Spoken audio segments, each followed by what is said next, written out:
This channel does not promote any violent, harmful, or illegal activities. All content provided by this channel is meant for an educational purpose only. Cancer Healer Center, a new beginning. দত্তপুকুরের ছোট জাগুলিয়া সেখানে কাটামুন্ডু কাণ্ড এবং সেই কাণ্ড থেকে এবার চাঞ্চল্যকর তথ্য সামনে আসছে। কি তথ্য আছে জানবো, আমাদের সহকর্মী দীপঙ্কর রয়েছেন এই মুহূর্তে আমাদের সঙ্গে। দীপঙ্কর, দেখো, পুলিশ গত দুদিন ধরে এই জলিলকে জেরা করছে এবং জেরা করে যেগুলো তথ্য উঠে আসছে যে হযরত লস্কর যে খুন হয়েছে, যার কাটামুন্ডু পাওয়া যাচ্ছে না, সে ওয়াইদুল গাজী যে গ্রেপ্তার হয়েছে আগে, এবং জলিলের সঙ্গে আরো অনেক চোর এরা একসঙ্গে ইনভলভ ছিল। তারা প্রায় 400 গ্রামের বেশি সোনা একসঙ্গে চুরি করেছিল। আচ্ছা, সেই চুরির ভাগ নিয়ে হযরত অন্যদের ঠকিয়েছে বলে পুলিশ জানতে পেরেছে। সেই কারণে হযরতের উপরে রাখছিল, এবং এরা যখনই চুরি করতো, চুরি করে বৈধ পাসপোর্টের মাধ্যমে তারা বাংলাদেশ যেত, কখনো কখনো অবৈধভাবে তারা বাংলাদেশ যেত। সেই কাজ করার ক্ষেত্রে যে লোকটি ওদেরকে সহযোগিতা করত, কারণ সে বিএসএফ কে ম্যানেজ করতো, সেই কারণে তার পোশাকই নাম ছিল বিএসএফ। সেই বিএসএফ কে কল করে বাংলাদেশ থেকে একটা চুরির ঘটনায় ডেকে নিয়ে এসে হযরত এই রাজ্যে ধরিয়ে দিয়েছিল। এই যে একসঙ্গে পুলিশের দিকে একটু পুলিশের হয়ে কাজ করে দেওয়া এবং অন্যদিকে তাদের চুরি করা সম্পত্তির মধ্যে ভাগ ঠিকঠাক করে না দেওয়া, এই কারণেই হযরতের উপরে রাগ ছিল, এবং সেই রাগের কারণেই সেই দিন সন্ধ্যাবেলা তার বাড়িতে ডেকে নিয়ে আসা হয়, এবং ডেকে নিয়ে এসে তারপর হযরতের মাথায় আঘাত করা হয়, এবং মাথায় আঘাত করে তারপর তার মুন্ডু বিচ্ছেদ করে ওই ঘটনাস্থলের আশেপাশেই রেখে দেওয়া হয়েছে, এমনটা পুলিশ জানতে পেরেছে। গোটা ঘটনার তদন্ত পুলিশ ইতিমধ্যে শুরু করেছে। দীপঙ্কর, এই যে গ্রেফতারির পর জলিল জানিয়েছিল যে কোথায় সে অস্ত্র বা কাটামুন্ডু রেখেছে সেটা সে পুলিশকে দেখিয়ে দেবে, এই বিষয়ে কি কোনো তথ্য আছে?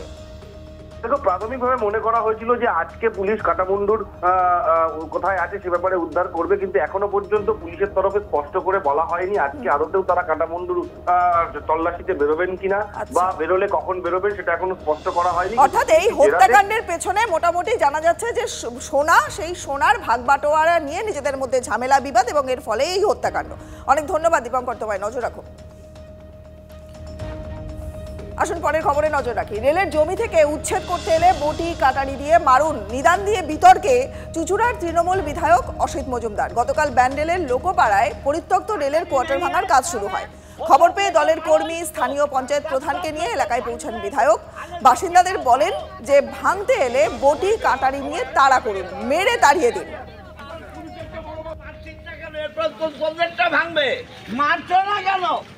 आपका घर में बोटी नहीं है, कटारी नहीं है, वो सब लेके मारो इसको, तब सब भांगे आने से पिटाओ, मारो। সবাই বেরা, সবাই একসঙ্গে বেরিয়ে তাড়া করো। পুলিশের তো বড় মস্তান, আমরা পুলিশ কেন এখানে আসবে? তোরা ভাঙবে কোন কত বড় মস্তান দাঁড়া আছে আমরা দেখি।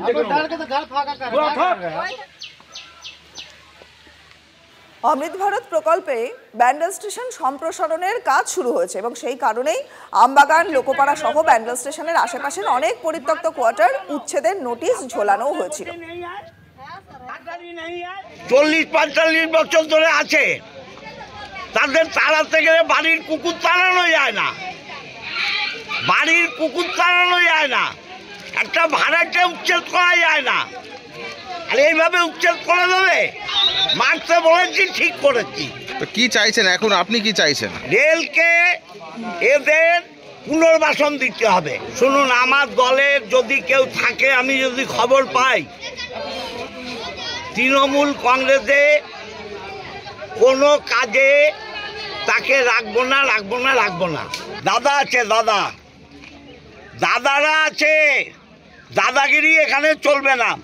আমার বিধানসভার বাইরে দাদাগিরি। কিন্তু বিধায়ক এসেছিল এখন। আচ্ছা, বিধায়ক বললো যে ওদেরকে তাড়াতে হবে, তোমরা তাড়াও, আমরা তোমার পাশে আছি, আপনারা থাকুন, আপনারা লড়তে হবে। আমরা যদি না লড়ি তাহলে ওরা তো ভেঙে দেবে। আজকে এটা ভাঙছে, কালকে ওইটা ভাঙবে, আমরা ছেড়ে যাবো কোথায়? যারা এখানে 30-40 বছর ধরে আছে তারা কোথায় যাবে?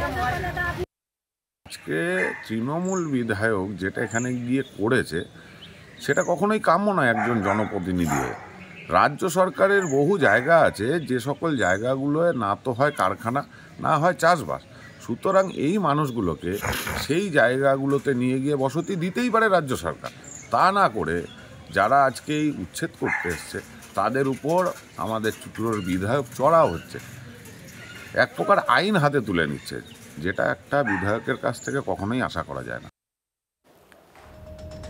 আমবাগান এবং লোকপাড়া সহ ব্যান্ডেল স্টেশনের আশেপাশে পরিত্যক্ত কোয়ার্টারের উচ্ছেদের নোটিশ ঝোলানো হয় এবং তৃণমূল বিধায়কের দাবি পুনর্বাসন ছাড়া কোনোভাবেই উচ্ছেদ করা যাবে না।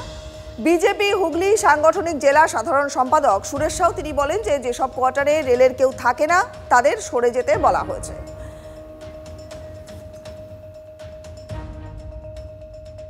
আজ মাধ্যমিক পরীক্ষার ইতিহাস পরীক্ষার দিন। আজ তার আগের দিনই তারস্বরে মাইক বাজিয়ে পার্টি অফিস উদ্বোধনের অভিযোগ তৃণমূল বিধায়কের বিরুদ্ধে। গতকাল জয়নগরের আইএনটিটিইউসির পার্টি অফিসের উদ্বোধনে খোলা জায়গায় মঞ্চ বেঁধে মাইক বাজিয়ে অনুষ্ঠান করা হয়।